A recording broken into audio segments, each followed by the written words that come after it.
All right, what is going on, everybody? Welcome back to the second official 4-Point Outdoor video.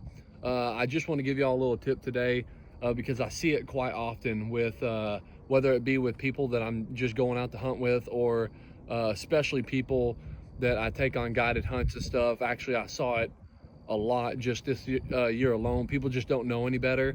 And I know some of y'all are going to watch this and be like, well, that's common sense.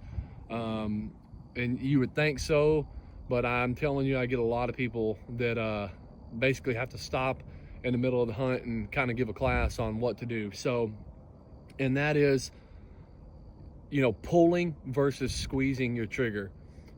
Pulling your trigger is a big no-no. You always want to squeeze through your trigger, a nice, smooth, just constant squeeze through your trigger. If your target starts to move, you can always stop and restart that squeeze. That's what I have found works best for me anyway. And so I just wanted to kind of share this with y'all and show y'all the difference that it can make in between just ripping on your trigger, like pulling it real fast, and squeezing through your shot every time and taking your time. Taking your time is another big one. You really got to take your time regardless of how excited you are. If you think that animal's only stopped for a second or gonna continue to move pretty quick, no matter what someone tells you, don't listen to them. Take your time squeezing the trigger. If the animal starts moving, oh well. It's better to make a good shot than risk wounding and just losing that animal. So you always want to be as ethical as possible. So just really take your time and squeeze on that trigger regardless of the circumstance and regardless of how quick you think you might have to make that shot. And so anyway, this may be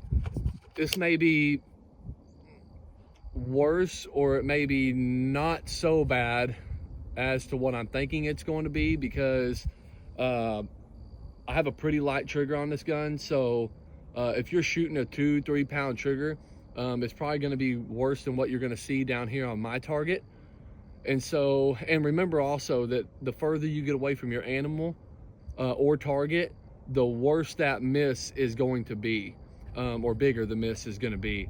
And so I'm going to go ahead and send one down range at 200 yards and kind of show y'all the difference in between just squeezing the trigger and just pulling on the trigger real hard. So I'm going to start off, I'm just going to pull on it real fast and kind of show y'all what happens whenever you do just rip on your trigger real quick. So I am going for the center of the plate. It's a 8-inch steel plate down here at 200. So here we go.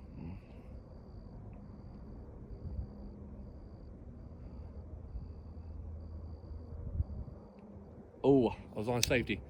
All right, here we go. Let's do it again.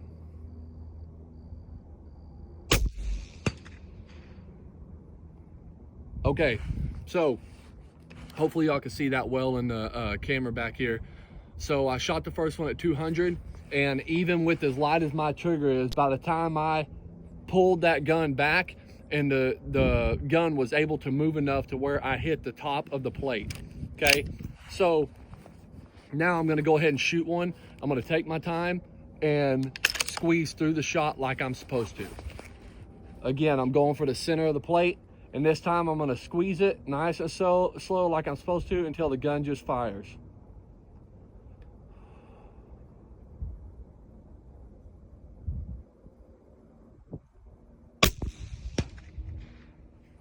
There you go. So that's the difference in between just ripping on your trigger and not ripping on your trigger.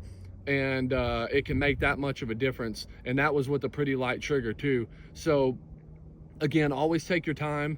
No matter what you think is going to happen, squeeze through your shot. Don't just rip on it, because you could just end up wounding your animal if you are hunting, or you can miss your target that you're intending to hit by a pretty big margin, especially depending again on how heavy your trigger is or is not. So hopefully this tip kind of helped y'all out and the next time that you go out and shoot or hunt. And so hopefully y'all enjoyed it. Let me know what you think in the comments. Again, if you would, please head over to our YouTube channel.